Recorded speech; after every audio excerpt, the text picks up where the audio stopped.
Les gars, le Barça qui s'impose 5-0. 5-0 pour leur premier match de Ligue des Champions.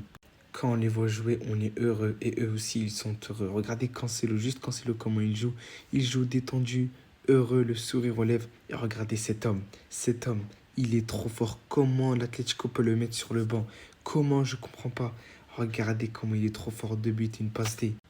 Comment ne pas parler de ce joueur? Je ferai une vidéo demain sur lui à part, mais il est beaucoup trop fort. En tout cas, avec ce 11, j'espère que Araujo et Pedri vont bientôt revenir. Mais en tout cas, on a quand même un 11 qui est très très fort et qui peut tenir la cadence en Europe. Bien évidemment, je pense que Pedri, quand il va revenir, il sera titulaire à la place de Gavi. Mais on voit quand même que c'est beaucoup trop fort. Araujo aussi. Mais franchement, je suis content de Christensen et Koundé qui font des très très bons matchs. Koundé, qui est d'ailleurs l'un des meilleurs défenseurs actuellement. Il prend des risques, il réussit tout. Et franchement, je suis content pour lui. Christensen aussi qui a été monstrueux. On va donner la note des joueurs maintenant. Les gars, Ter Stegen, il a fait un match solide. Il a eu encore un clean sheet. Je ne sais pas si vous avez vu vers la fin du match. Ils ont eu 2 occasions, 2-1v1 contre Ter Stegen et Ter Stegen qui l'arrête. Franchement, pour moi, c'est un 9 sur 10. Il a été monstrueux. Il a fait les parades nécessaires, les relances au pied. Je pense que c'est le meilleur gardien au monde pour les relances en pied. Vraiment, c'est solide. Baldé, pour moi, c'est l'une des personnes qui a été le plus faible. Pour moi, Baldé a encore été un peu en dessous. Il faut qu'il travaille ses centres, mais ça a quand même été très solide. Même défensivement, on l'a très bien vu aujourd'hui et on voit la qualité qu'il nous apporte. Je pense que je lui mettrai une note, encore une fois, comme le dernier match, 7 sur 10. Il faut vraiment qu'il travaille un petit peu ses centres parce que ses centres sont vraiment catastrophiques. Mais encore une fois, il est jeune, il a une marge de progression et c'est tant mieux, j'ai envie de vous dire. La charnière centrale, Christensen, Koundé. Franchement, ça a été très solide. Christensen qui a été vraiment solide défensivement. Et même, il a apporté un petit peu avec le milieu. Franchement, pour moi, c'est un 8 sur 10. Il n'y a rien à redire.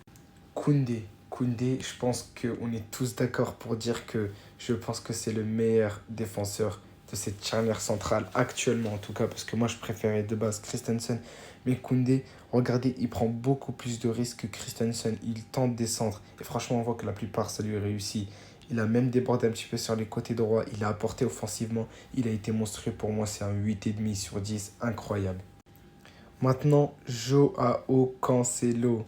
Alors, pour moi, je l'appelle l'homme heureux. Parce qu'on voit que quand il joue, il est avec le sourire. Par contre, on voit qu'il demande toujours le ballon. Il court après le ballon. Il veut absolument le ballon. Mais franchement, donnez-lui le ballon. Si c'est pour nous faire ce qu'il nous fait, donnez-lui le ballon. Mais le match incroyable qu'il nous a fait. Regardez, je ne sais pas si vous avez vu son centre à un moment, mais il est vraiment fort ce joueur. Je pense que Cancelo et Félix peuvent être les clés du FC Barcelone. Je ferai une vidéo d'ailleurs sur ça. Mais je suis vraiment content de l'avoir dans notre équipe et j'espère que l'année prochaine, on va l'acheter. Pour moi, je vous dis la vérité, hein, c'est un 8,5 sur 10. Maintenant, passons au milieu de terrain qui a été stratosphérique dans ce match, qui a été même la clé de la victoire. De Jong, alors là, De Jong pour moi c'est 9 sur 10. Il n'a pas marqué, hein. Il n'a pas fait de passe D à ce qu'il me semble. Mais il a été monstrueux. Regardez les passes qu'il a fait sur le deuxième but. Regardez.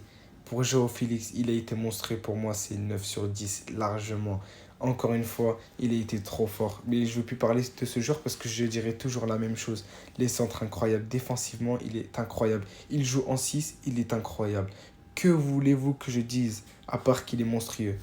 Pour moi, De Jong, il est l'un des meilleurs milieux de terrain au monde actuellement, top 2, si ce n'est le meilleur parce que De Bruyne est blessé. Et j'espère qu'il va rester encore longtemps au FC Barcelone.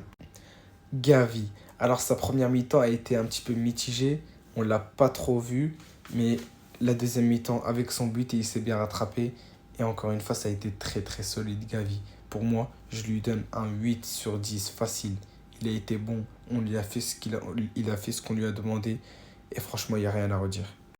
Maintenant, l'attaque. C'est ce trio que j'ai envie de voir plus souvent. Pour moi, Lamine Yamal, là, quand j'ai vu la performance de Rafinha, Lamine Yamal, ça va sur le banc. Parce qu'il m'a vraiment.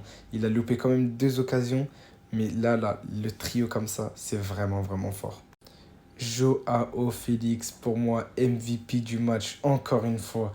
De Jong a trouvé quelqu'un qui va lui voler le titre de MVP. Joao Félix, pour moi, c'est 9,5 sur 10. Regardez la passe incroyable. Son but, il est incroyable. Les deux buts, ils sont incroyables. Mais c'est surtout sa passe qui m'a mis d'accord. Sa passe pour Lewandowski, pour Lewandowski. On peut le ressortir enfin. Qui a été incroyable sa passe. Oh là là là là là là. Je sais pas comment il fait pour voir. Je sais pas comment il fait pour faire cette passe. Mais ça a été monstrueux. Lewandowski, alors pour moi, ce sera un 8,5 sur 10. Il a quand même loupé des occasions, mais il a été solide encore une fois. Et on voit qu'il est en train de retrouver sa forme. Et je vous l'avais dit, c'est juste parce que le système n'était pas adapté pour lui. On lui disait de descendre pour aller chercher le ballon. Et Lewandowski, c'est un tueur. Il a besoin d'avoir le ballon et tirer direct. Et franchement, il a fait ça aujourd'hui. Malheureusement, il n'a pas marqué plus qu'un but, mais on voit quand même qu'il n'est pas radin. Il essaye de donner des buts à ses coéquipiers. Et c'est cette mentalité que j'ai envie de voir au Barça. Dites-moi d'ailleurs en commentaire pour vous qui va finir meilleur buteur de cette année pour l'FC Barcelone. Pour moi, ça va jouer franchement clairement entre Joao Félix et Lewandowski. Malgré le fait que Ferran est bon, je ne pense pas qu'il va réussir à être à la hauteur des deux autres. Mais je pense pour moi que cette année, si Félix continue comme ça, il va le devancer. Rafinha. Alors Rafinha l'année dernière, quand il avait rejoint le FC Barcelone, c'était mon coup de cœur. Mais il m'avait vraiment déçu pendant l'année. C'est d'ailleurs l'un des seuls Brésiliens qui ne sait pas dribbler. Mais franchement, aujourd'hui, il faut le dire, il a été monstrueux. D'ailleurs, c'est lui qui a fait marquer bataille contre son camp. Le centre, il était quand même pas mal joué. Et la passe, surtout, la passe pour Joao Félix, elle a été monstrueuse. Il a quand même été bon, il a été là. Il a réussi ses dribbles. Pour une fois, il a réussi ses dribbles à dribbler. Et j'espère le voir encore plus combiné avec Cancelo parce qu'aujourd'hui, il nous a fait un match stratosphérique. Lewandowski, je lui ai donné un 8,5. Lui, je pense que je lui donnerai également un 8,5. J'espère que le Barça va continuer sur cette lancée, 2 manitas d'affilée. Pourquoi pas une troisième? Et j'espère que le Barça va réussir en Europe. Les gars, n'oubliez pas de vous abonner, liker, commenter et partager. Et on se retrouve la prochaine fois pour une future vidéo.